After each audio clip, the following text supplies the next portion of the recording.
Assalamualaikum warahmatullahi wabarakatuh. We are from Group 1 and we will present our project for the multivariable calculus with entitled The Application of Vector in the Aviation System in Transportation Sector. Before we begin the presentation, allow me to introduce the member of our group.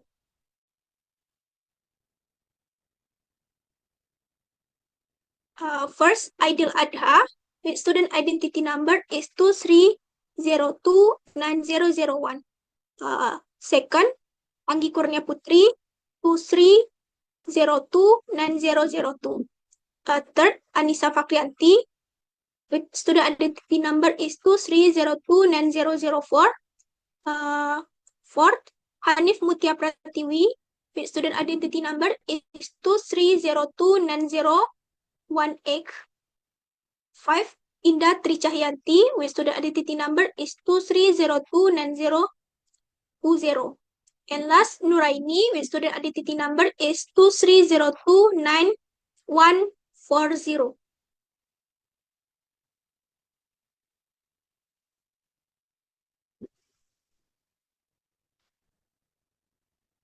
Now, let us move on the first topic, which is the concept of vector, and it will be presented by Indra Tricahyanti. To Indah, time is yours. Baik, saya akan menjelaskan tentang konsep vektor. Dalam ilmu pengetahuan, itu ada dua istilah yang banyak dijumpai, yaitu skalar dan vektor. Skalar adalah suatu besaran yang mempunyai besar atau nilai, tapi tidak mempunyai arah, misalnya panjang, massa, volume, dan muatan listrik. Sedangkan vektor itu sendiri adalah suatu besaran yang mempunyai besar atau nilai arah, ada besaran lainnya, misalnya kecepatan, gaya, dan pergeseran vektor. Nah, pergeseran vektor biasanya digambarkan sebagai anak panah. Panjang panah menyatakan besarnya vektor, dan arah panah menunjukkan arah dari vektor-vektor. Nah, dua vektor dinamakan sama apabila kedua vektor tersebut mempunyai besar atau panjang dan arah yang sama seperti gambar. Di dalam vektor itu ada yang namanya vektor satuan. Vektor satuan itu adalah sebuah vektor yang panjangnya atau besarnya satu satuan. Nah, dalam konteks transportasi udara, vektor menggambarkan perubahan posisi pesawat terhadap bidang tertentu yang sangat penting dalam navigasi pesawat terbang. Mungkin hanya itu yang dapat saya jelaskan. Saya kembalikan ke moderator. Thank you to Indah. Next topic about navigation. This topic will be presented by Hanif Mutia Pratiwi. To Hanif, time is yours. Oke, thank you for the moderator. Di sini saya akan menjelaskan mengenai navigasi. Navigasi dapat diartikan sebagai proses penentuan posisi, arah, dan rute untuk berpindah dari satu tempat ke tempat yang lainnya. Secara lebih sederhana, navigasi ini membantu kita untuk memahami tiga hal.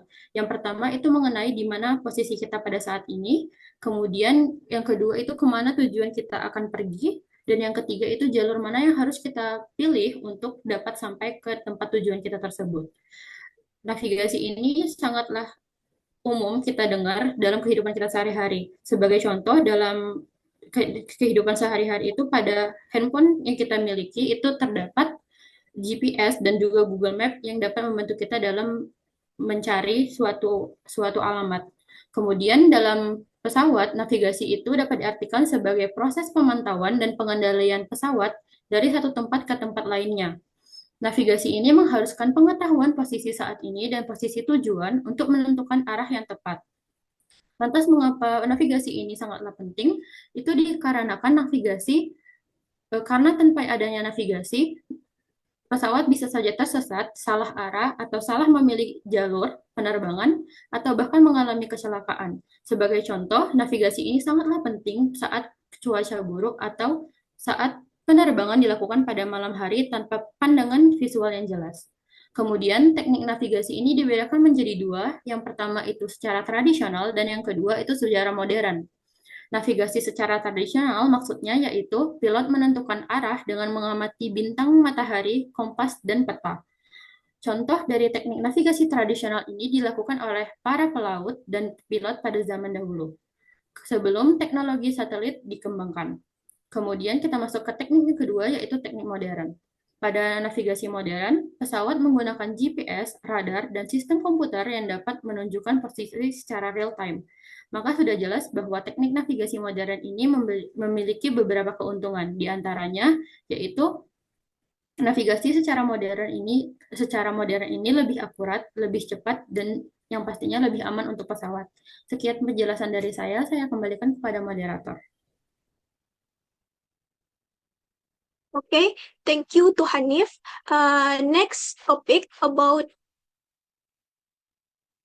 the application of vector concept in aircraft navigation will be explained by Anissa Fakrianti. To Anissa, time is yours. Oke, thank you moderator.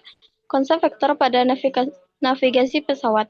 Konsep vektor digunakan untuk mengatur pergerakan pesawat saat lepas landas, terbang, dan mendarat. Pesawat mengikuti arah dan besar vektor yang ditentukan agar lintasan terkontrol dan aman. Peran vektor dalam penerbangan yaitu, yang pertama, sistem navigasi berbasis komputer membantu pilot menentukan arah dan tujuan. Yang kedua, koordinasi dengan Air Traffic Control atau ATC untuk pengaturan lalu lintas udara. Yang ketiga, penentuan posisi, arah, dan jarak secara akurat. Yang keempat, pencegahan tabrakan dan menjaga keselamatan penerbangan. Sekian dari saya kembalikan kepada moderator. Thank you to Anissa. Next about cases and the solution will be presented by Aidil Adha. To Aidil, time is yours. Terima kasih kepada moderator. Salah satu kasus atau masalah yang navigasi yang menggunakan aplikasi vektor yaitu pesawat Garuda GA123 terbang dari Jakarta ke Surabaya dengan arah 90 atau ke arah timur dan kecepatan udara dengan 500 knot. Di depan terdapat zona turbulensi berbahaya yang diam di posisi 300 mil. Tepat di depan pesawat. Pilot harus segera menghindar dan membelokkan pesawat 30 derajat ke kanan selama 15 menit, lalu kembali lagi ke rute semula. Jadi inti dari kasus ini adalah berapa besar sudut dan waktu yang diperlukan pilot untuk kembali ke rute semula. Next.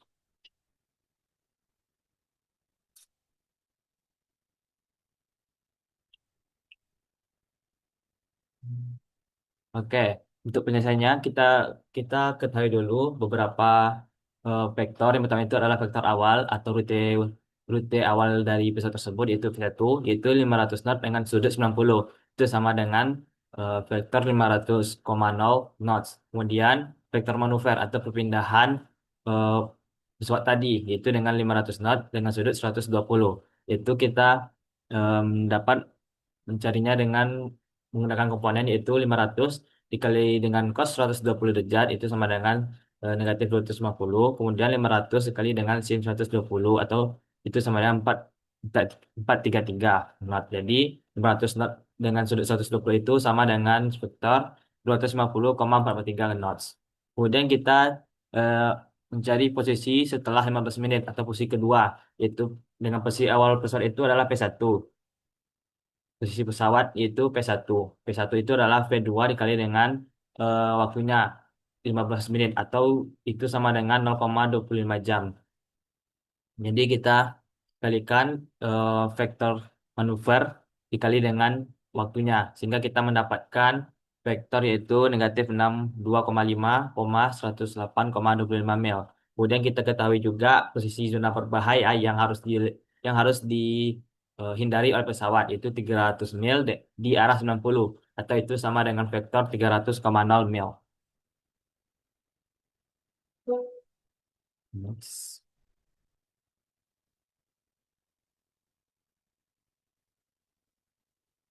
Kemudian kita mencari jarak aman yang tercapai, yaitu jarak P1 ke Z. Itu kita mencari jarak dari posisi pesawat dan juga zona turbulensi tadi. dengan mengurangi vektor eh, posisi pesawat dengan eh, zona turbulensi tadi. Kemudian kita kuadratkan, kemudian kita tambah keduanya, kemudian kita akarkan. Kemudian kita mendapatkan bahwa jaraknya itu adalah 378 mil. Kemudian kembali lagi ke rute utamanya. Jadi vektor dari P1 ke rute awal itu perlu menuju titik I garis 500,0. Nah, jadi solusi dari navigasi ini adalah arahkan pesawat ke arah 85 derajat selama 18 menit untuk kembali tepat ke rute awal. Mungkin demikianlah yang dapat saya sampaikan. Saya kembalikan ke moderator.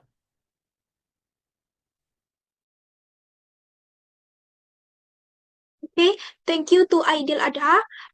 Next topic will be present by Nur Aini. Kepada Nur Aini, time is yours. Oke, thank you moderator. Selanjutnya saya akan membahas mengenai evolusi navigasi penerbangan. Di sini ada dua macam. Yang pertama itu ada sebelum analisis vektor modern, dan yang kedua itu ada sesudah analisis vektor modern. Nah, untuk sebelum analisis vektor modern ini ada 3 poin. Yang pertama, navigasi masih manual, mengandalkan peta fisik, kompas, dan penglihatan. Dan yang kedua ada ketergantungan cuaca. Yang ketiga, komunikasi terbatas, koordinasi dengan ATC sangat minimal, dan tidak ada panduan vektor real time-nya. Nah, untuk yang sesudah analisis vektor modern, di sini ada 4 poin. Yang pertama, navigasi berbasis vektor dan GPS, sistem FMS menghitung optimal secara otomatis, dan pesawat memiliki vektor posisi, kecepatan, dan arah. Yang kedua, posisi pesawat lebih akurat, dan pesawat tidak terlalu bergantung pada cuaca. Nah, untuk yang ketiga, koordinasi real-time dengan ATC dan sistem TCAS otomatis vektor penghindaran tabrakan. Dan yang terakhir ada efisiensi maksimal, yaitu pada direct routing pada RVSM. Next.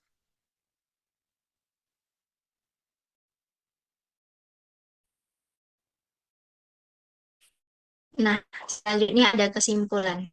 Jadi dapat disimpulkan bahwa vektor dalam navigasi pesawat terbang sangat penting karena memberikan presisi matematis dalam menentukan posisi dan gerak pesawat secara tepat dalam sistem koordinat, memungkinkan analisis keselamatan dengan perhitungan jarak minimum dari prinsip bahaya, meningkatkan efisiensi manuver dengan membantu menentukan cara terbaik untuk menghindar, sekaligus kembali ke jalur penerbangan, serta mempermudah visualisasi gerakan pesawat melalui representasi panah vektor yang jelas dan informatif. Baik, sekian yang dapat saya sampaikan. Saya kembalikan kepada moderator. Thank you to Nuraini. That's all our presentation, and sorry for all our mistake. Finally, I would like to close with wabillahi taufiq wal hidayah. Wassalamualaikum warahmatullahi wabarakatuh.